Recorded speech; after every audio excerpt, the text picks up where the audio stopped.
Selamat siang. Assalamualaikum warahmatullahi wabarakatuh. Alhamdulillahirrabbilalamin. Hari ini kita masih bisa diberikan kesempatan untuk melanjutkan pembelajaran kita terkait dengan materi sejarah peminatan kelas 11 di semester genap ini. Nah, untuk pertemuan hari ini Pak Guru akan memberikan gambaran, Pak Guru akan memberikan pembahasan terkait dengan penerapan sistem demokrasi yang terjadi di Indonesia, di dunia, baik itu di Inggris, Amerika, Prancis, ataupun Yunani. Nah, di materi sebelumnya, Pak Guru sudah memberikan pemahaman, memberikan penjelasan tentang kompetisi dasar yang akan kita tempuh selama semester genap ini. Pada pertemuan hari ini, Pak Guru akan memberikan penjelasan terkait dengan munculnya sistem demokrasi yang pertama kali diterapkan di dunia. Oke. Istilah demokrasi nanti akan kita bahas mengenai pengertian demokrasi. Nah, untuk materi hari ini kita akan membahas mengenai demokrasi. Yang paling penting pada pertemuan hari ini pembahasan kita itu adalah tentang demokrasi. Tapi untuk penjabaran tentang kompetisi dasarnya terdiri dari yang pertama demokrasi, kemudian ada liberal, kemudian nasionalisme, kemudian sosialisme, dan yang terakhir itu adalah gerakan pan-islamisme. Oke, jadi supaya bisa dipahami, paham-paham ini maksudnya adalah ideologi-ideologi yang berkembang di dunia dan berpengaruh besar terhadap perkembangan masyarakat dunia, terutama dalam berbangsa dan bernegara. Ini adalah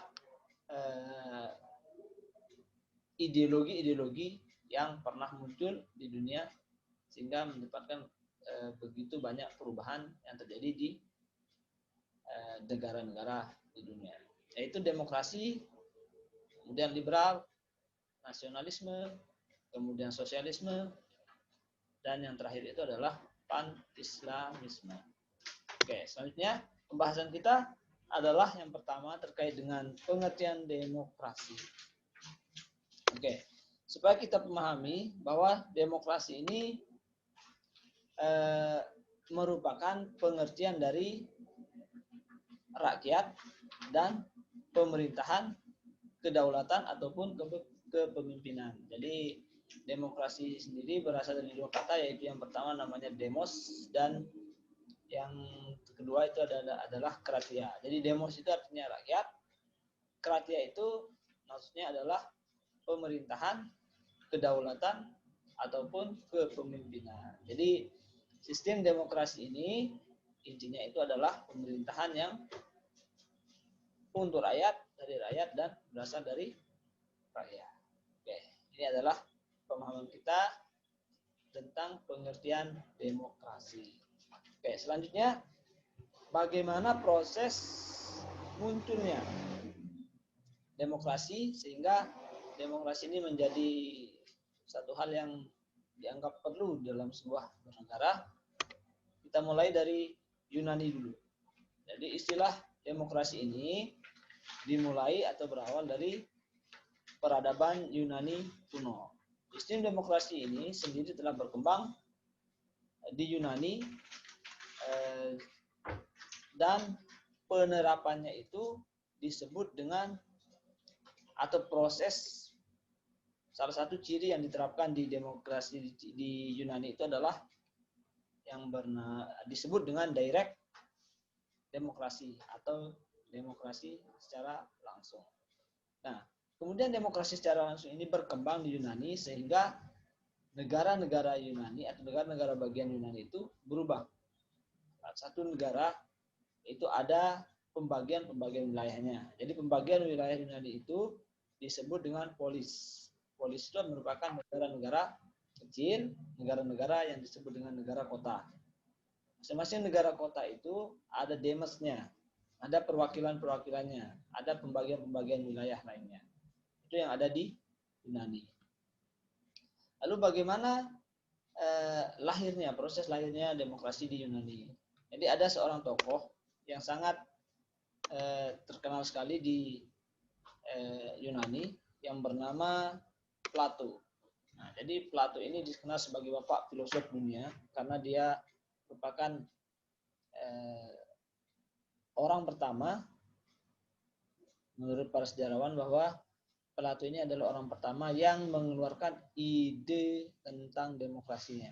Terdapat demokrasi pertama. Jadi menurut dia bahwa di dalam sebuah negara atau di dalam sebuah sistem pemerintahan itu penerapan demokrasi ini perlu dilakukan. Nah, khususnya di Yunani, istilah demokrasi langsung atau direct demokrasi itu perlu dilakukan, dan yang hanya berperan atau yang hanya melakukan sistem demokrasi secara langsung ini adalah golongan-golongan tertentu saja, itu menurut Plato. Jadi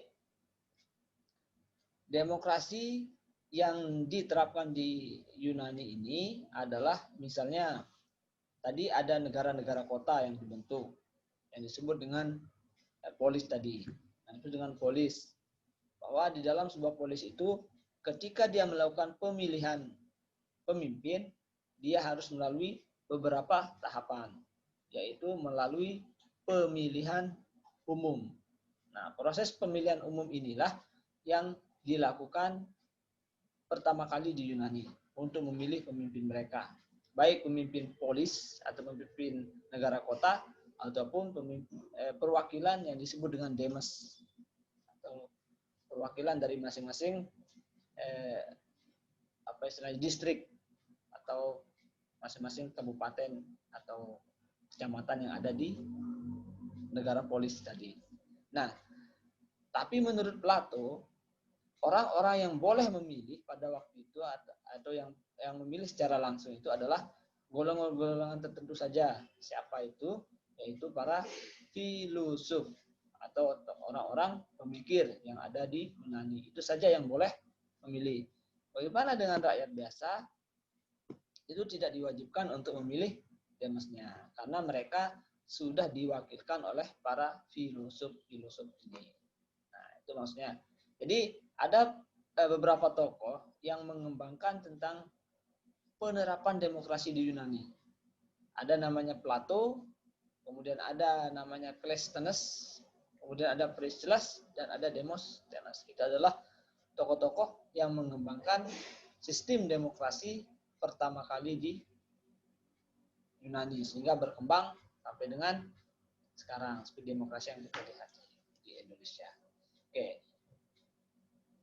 Contoh negara-negara yang pernah atau yang sampai sekarang menerapkan sistem demokrasi itu Indonesia, kemudian Amerika Serikat, Inggris, Prancis, Belanda, kemudian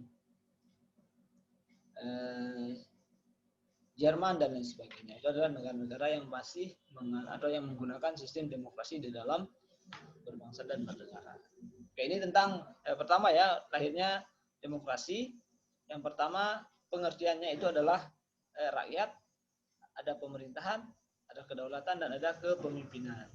Sistem demokrasi pertama kali berkembang di Yunani, dan tokoh-tokohnya itu adalah ada Plato, ada Cleisthenes, ada Priscillus, dan ada Demosthenes. Oke, ini adalah gambaran mengenai munculnya demokrasi di Yunani. Oke, next kita masuk ke Prancis. Di Prancis, setelah revolusi Prancis untuk penggulingan kaisar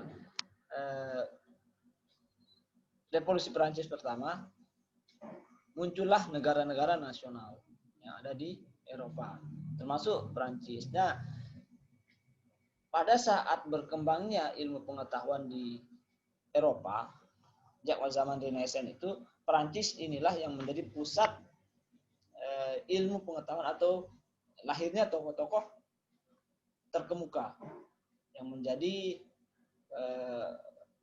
acuan atau yang menjadi kiblat ilmu pengetahuan lah. Yang bisa kita sampai sekarang ada namanya John Jacques Rousseau, ada namanya John Locke, ada namanya Isaac Newton, ada namanya siapa lagi yang tokoh fenomenal yang kontroversi, si Charles Darwin, kemudian Karl Marx dan lain sebagainya. Itu merupakan tokoh-tokoh yang pernah atau yang besar di Prancis.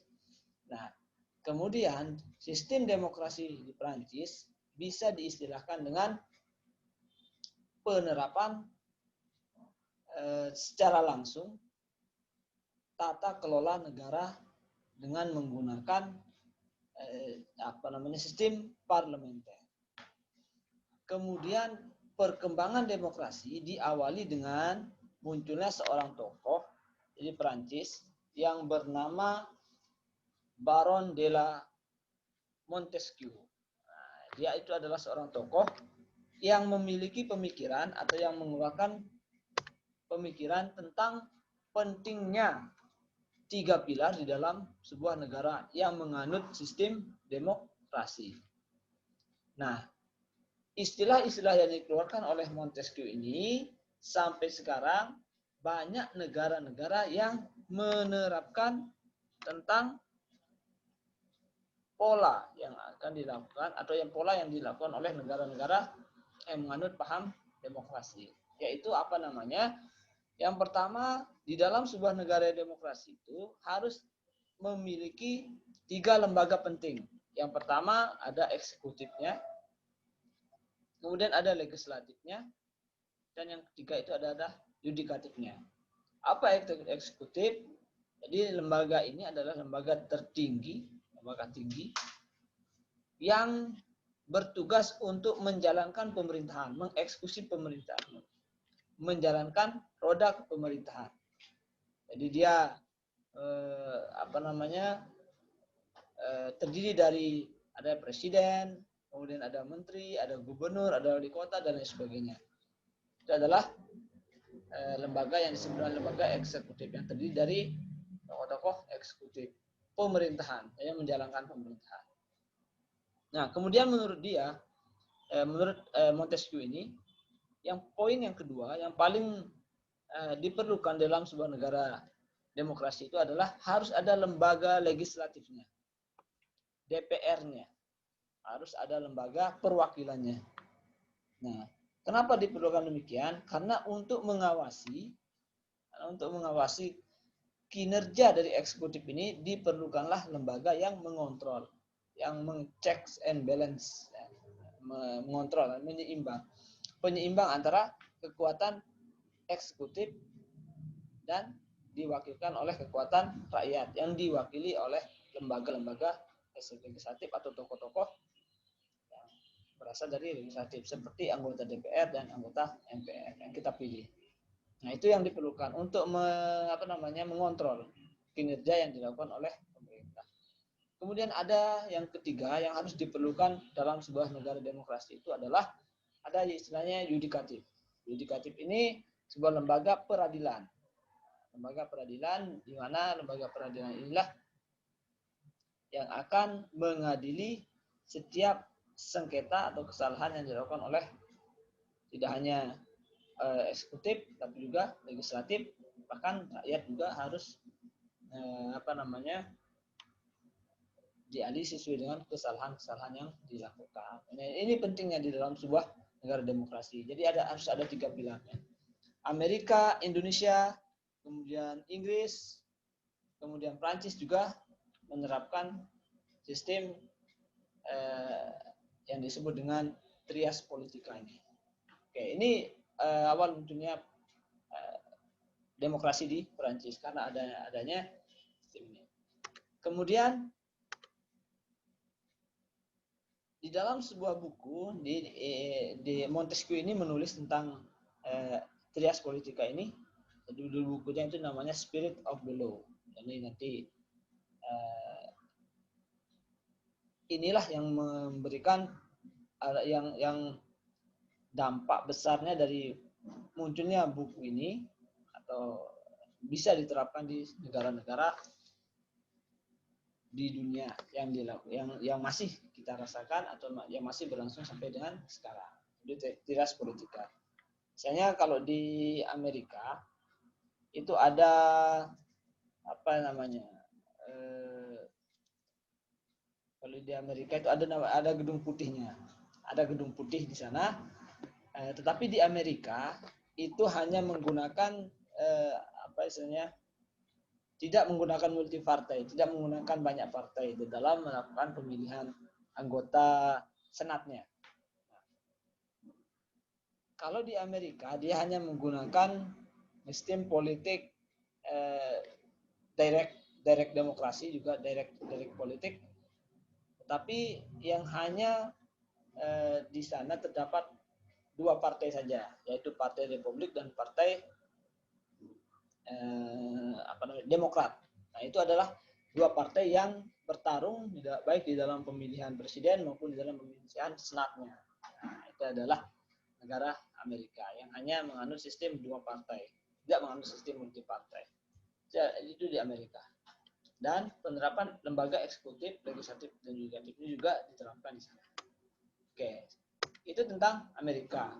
Lalu kita beralih ke demokrasi atau penerapan demokrasi di Inggris. Kalau di Inggris itu ada kerajaannya, ada lembaga tingginya, dan ada lembaga rendahnya atau majelis rendah. Nah, masing-masing majelis ini, masing-masing lembaga ini menjalankan fungsinya masing-masing. Kalau lembaga negara, kalau lembaga raja itu disebut dengan the crown. Crown itu dihususkan bagi keluarga raja. Ratu, raja, putra mahkota, kemudian menantu, kemudian anak, cucu, dan sebagainya, itu hanya khusus bagi golongan-golongan raja. Dan kerajaan ini dipelihara sepenuhnya oleh negara. Tidak boleh di negara itu menguasai kerajaan. Tidak boleh kalau di Inggris. Kemudian ada lembaga yang kedua yang disebut dengan House of the Lord. Nah, kalau di Inggris, House of the Lord itu maksudnya adalah sebuah lembaga tinggi atau majelis tingginya di sana khusus bagi para bangsawan, orang-orang kaya, orang-orang kapital, itu masuk ke dalam the House of the Lord, yaitu lembaga tingginya. Nah, itu kalau di Inggris. Kemudian ada majelis rendahnya yang disebut dengan the House of Commons. House of Commons inilah yang mengatur jalannya pemerintahan. Kalau di negara-negara berkembang, kalau di negara-negara maju lainnya seperti Amerika, tidak ada istilahnya raja, tidak ada istilahnya kaum bangsawan. Yang ada itu adalah presiden, ada legislatifnya, dan ada yudikatifnya. Kalau di Inggris itu ada lembaganya dulu. Ada lembaga tinggi, ada lembaga rajanya, kemudian ada lembaga bangsawannya, dan terakhir itu ada lembaga rendahnya. Diisi oleh orang-orang pemerintahan, perdana menteri, kemudian gubernur, wali kota, pejabat-pejabat lainnya, dan anggota-anggota DPR dan MPR-nya kalau istilahnya di Inggris. Anggota senatnya kalau di Inggris itu ada di lembaga rendahnya. Nah, tapi lembaga pemerintahan di Inggris ini tidak boleh dia istilahnya tidak boleh dia ikut campur dalam urusan kerajaan, tidak boleh. Nah, bahkan raja tidak boleh juga ikut mencampuri urusan pemerintahan, itu kalau di Inggris. Nah, Inggris merupakan negara yang melakukan atau menerapkan sistem demokrasi parlementer. Makanya dia disebut sebagai the mother of parliament. Itu kalau di Inggris. Oke. Ini istilah-istilah yang tadi Pak Guru jelaskan. Jadi ada praktek demokrasi di Inggris itu, yang pertama ada lembaga tingginya yang disebut dengan lembaga crown, lembaga tertingginya, yang terdiri dari raja dan para keturunannya. Kemudian yang kedua ada namanya the House of Lords, khusus para bangsawan, orang kaya, orang kapital. Kemudian yang terakhir itu adalah House of Commons yang mengatur jalannya pemerintahan. Ada perdana menterinya di sini, kemudian ada anggota DPR-nya, kemudian ada gubernur dan sebagainya. Ini yang mengatur jalannya pemerintahan. Kemudian Inggris ini tadi yang mengatur jalannya pemerintahan itu adalah the House of Commons. Jadi Inggris itu dijuluki the mother of parliament. Nah, oke, ini kalau di Inggris. Sekarang kita beralih ke Amerika Serikat. Amerika Serikat ini konsep dasar negaranya itu dimulai setelah terjadinya revolusi Amerika. Revolusi Amerika Serikat atau perang Amerika Serikat antara Amerika, Inggris, dan Prancis. Itu terjadi pada masa revolusi Amerika sekitar tahun 1863. Nah, terjadinya demokrasi Amerika diawali dengan munculnya sebuah ikrar yang dilakukan oleh negara-negara bagian yang ada di Amerika Serikat seperti California, Texas, kemudian Indianapolis, kemudian Manhattan, kemudian dan lain-lain. Mereka mengikrarkan sebuah dasar negara yang untuk mendirikan sebuah negara Amerika. Apa itu? Yang menjadi dasar fondasi berdirinya sebuah negara Amerika itu ada namanya Declaration of Independence. Oke. Apa itu Declaration of Independence? Declaration of Independence ini adalah sebuah slogan atau sebuah maklumat yang diberikan atau yang dicetuskan oleh tokoh-tokoh seperti Abraham Lincoln, John F. Kennedy, kemudian siapa lagi? Banyak sekali tokoh-tokoh yang terkemuka yang muncul pada masa gerakan revolusi Amerika ini. Ya, tapi yang paling terkenal itu adalah Abraham Lincoln. Washington DC juga termasuk ke dalam tokoh-tokoh ini. Nah, yang mencetuskan tentang Declaration of Independence. Apa itu Declaration of Independence? Declaration of Independence ini menyangkut sana tercantum di sana tentang hak setiap manusia dalam Declaration of Independence ini. Nah, hak apa itu? Yang pertama, di dalam pernyataan Declaration of Independence itu ada namanya hak life, hak untuk hidup. Setiap mereka meyakini bahwa setiap manusia yang lahir di muka bumi ini memiliki hak untuk hidup. Nah, hak untuk makan, hak untuk berusaha, hak untuk menjadi orang kaya, hak untuk itu ada sudah diatur, sudah diberikan hak oleh Tuhan, oleh Maha Kuasa untuk menjalankan hidupnya. Nah, itu manusia itu dalam Declaration of Independence. Nah, inilah yang menjadi dasar negara, termasuk dasar negaranya Amerika, Declaration of Independence. Jadi kalau kita itu adalah dasar negaranya, misalnya di Indonesia itu Pancasila, semacam Pancasilanya. Sehingga Amerika itu menjadi the great Amerika atau sebuah negara besar sekarang. Kemudian ada liberty. Liberty itu maksudnya itu adalah kemerdekaan. Setiap negara tidak boleh atau tidak bisa menjajah, tidak ada hak mereka untuk menguasai negara-negara lain. Negara itu harus merdeka, manusia itu harus merdeka. Kehidupan manusia itu harus tidak boleh dikekang. Nah, tidak boleh dibatasi. Itu adalah tercantum dalam Declaration of Independence. Kemudian yang terakhir itu adalah untuk mencapai kebahagiaan.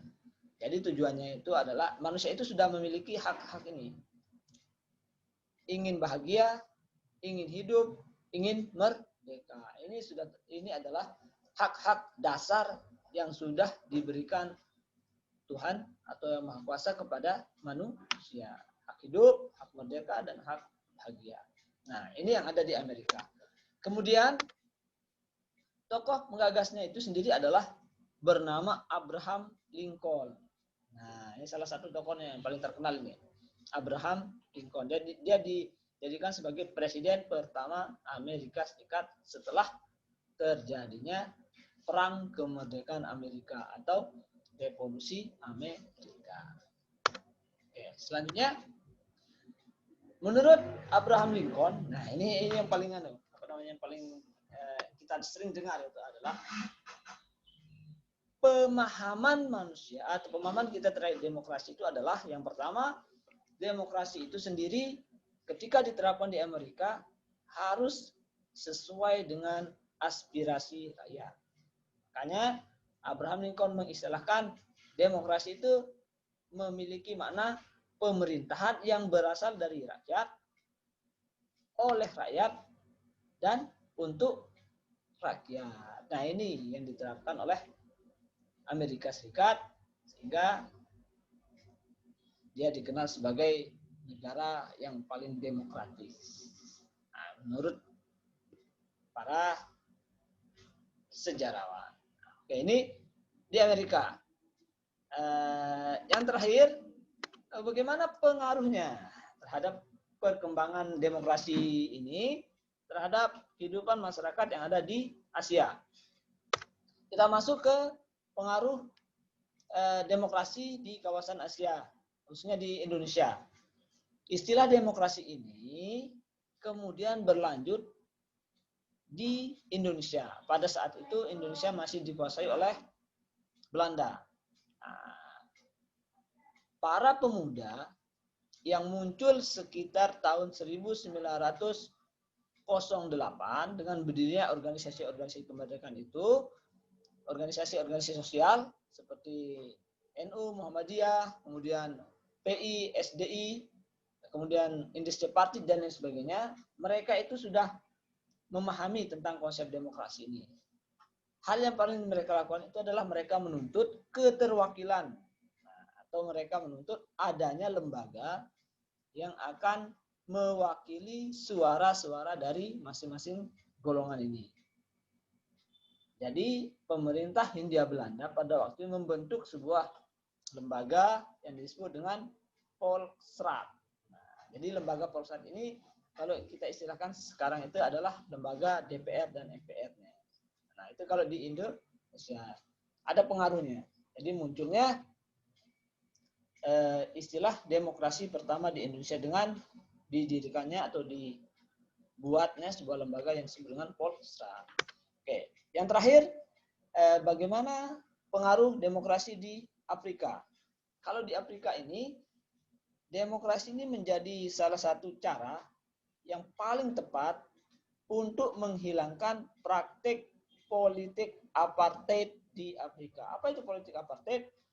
Pemisahan warna kulit atau ras antara kulit hitam dan kulit putih. Jadi perjuangan rakyat kulit hitam di Afrika itu sangat besar, sangat kuat perjuangannya.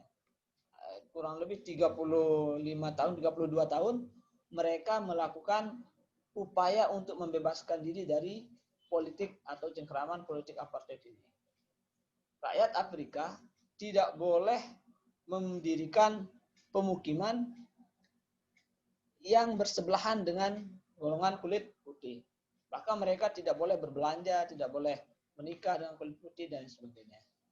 Mereka itu hanya diperbolehkan bergaul dengan warga kulit hitam saja. Nah, itu adalah politik apartheid. Dan ini yang menjadi salah satu cara, demokrasi inilah yang menjadi salah satu cara untuk menghilangkan praktik politik apartheid di Afrika. Jadi ini adalah pemaparan Pak Guru tentang demokrasi dulu. Nah, nanti pada pertemuan berikutnya kita akan membahas tentang liberalisme, kemudian sosialisme, nasionalisme, kemudian sampai dengan gerakan pan-islamisme. Oke, sekian dulu dari Pak Guru hari ini. Mudah-mudahan apa yang Pak Guru sampaikan hari ini bermanfaat. Kalau nanti ada pertanyaan silahkan nanti di lewat chat boleh, lewat PA Group silakan. Pak Guru, akhiri pertemuan kita. Demikian yang saya perlu sampaikan hari ini. Assalamualaikum warahmatullahi wabarakatuh.